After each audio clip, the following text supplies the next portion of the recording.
കർണാടകയിൽ മുഖ്യമന്ത്രി തർക്കം മുറുകുന്നതിനിടെ മുഖ്യമന്ത്രി സിദ്ധരാമയ്യയും ഉപമുഖ്യമന്ത്രി ഡി.കെ. ശിവകുമാറും കോൺഗ്രസ് ഹൈക്കമാൻഡുമായി കൂടിക്കാഴ്ച നടത്തുന്നു.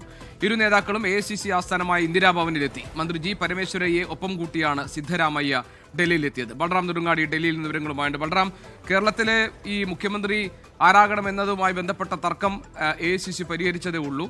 അതിനുശേഷം കർണാടകയിൽ കുറെ കാലമായി ഈ തർക്കം നിലനിൽക്കുകയാണ്. ഇപ്പോൾ ഏറ്റവും ഒടുവിൽ ഈ പ്രശ്നം പരിഹരിക്കാൻ ഹൈക്കമാൻഡിലേക്ക് എത്തുകയാണ് നേതാക്കൾ. എന്തായിരിക്കും ഹൈക്കമാൻഡിന് മുന്നിൽ വെച്ചിരിക്കുന്ന ഫോർമുല? സിദ്ധരാമയ്യ ചില ഉപാധികൾ വെച്ചുകൊണ്ട് മാറിക്കൊടുക്കാമെന്ന ഒരു നിലപാട് സ്വീകരിച്ചു എന്ന് അറിയുന്നു. എന്തൊക്കെയാണ് വിവരങ്ങൾ? ജി.കെ. സൂചിപ്പിച്ച പോലെ തന്നെ കർണാടകയിൽ ഏറെക്കാലമായി ഈ മുഖ്യമന്ത്രി പദവുമായി ബന്ധപ്പെട്ടുള്ള തർക്കം നിലനിൽക്കുന്നുണ്ട്. ഈ തെരഞ്ഞെടുപ്പ് വിജയിച്ച ഘട്ടത്തിൽ തന്നെ ഒരു ഉപാധി ഉണ്ടായിരുന്നുവെന്നും ആദ്യ 2.5 വർഷം സിദ്ധരാമയ്യ മുഖ്യമന്ത്രിയെന്നും അതിനുശേഷം തെരഞ്ഞെടുപ്പിനെ മുന്നിൽ നിന്ന് നയിച്ച ഡി.കെ. ശിവകുമാറിനെ മുഖ്യമന്ത്രിയാക്കാം എന്ന ധാരണയുണ്ടായിരുന്നു എന്നാണ് ഡി.കെ. ശിവകുമാർ പക്ഷം അവകാശപ്പെട്ടത്.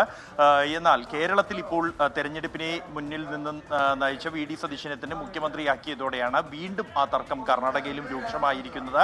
കഴിഞ്ഞ ദിവസങ്ങളിലെല്ലാം തന്നെ വലിയ ഇരു നേതാക്കൾക്കും വേണ്ടി അനുയായികൾ പരസ്യമായി തന്നെ രംഗത്തിറങ്ങുന്ന സാഹചര്യം ഉണ്ടായിരുന്നു. അതിനൊടുവിലാണ് ഇപ്പോൾ ഹൈക്കമാൻഡ് 2 നേതാക്കളെയും ഡൽഹിയിലേക്ക് വിളിപ്പിച്ചിരിക്കുന്നത്. ഇപ്പോൾ 2 നേതാക്കളും എ.ഐ.സി.സി ആസ്ഥാനമായ ഇന്ദിരാഭവനിൽ എത്തി നേതാക്കളുമായി കൂടിക്കാഴ്ച നടക്കുകയാണ്.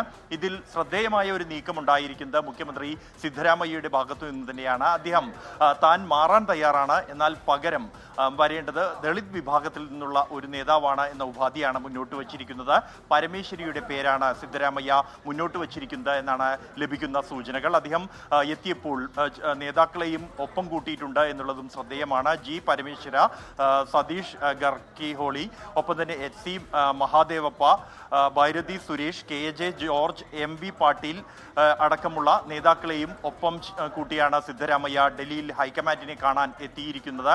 നേതാക്കൾക്കിടയിൽ മന്ത്രിമാർക്കിടയിലും പിന്തുണ തനിക്കാണ് എന്ന് ഉറപ്പുവരുത്തുകയാണ് അദ്ദേഹത്തിന്റെ ലക്ഷ്യം. എന്തായാലും ഇന്ന് ഹൈക്കമാൻഡുമായി നടത്തുന്ന ചർച്ചകൾ ഏറെ നിർണായകമാണ്. അതിൽ ഒരു മാറ്റം ഉണ്ടാകുമോ?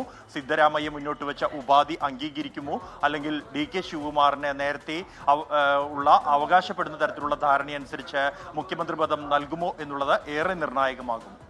ജി.കെ.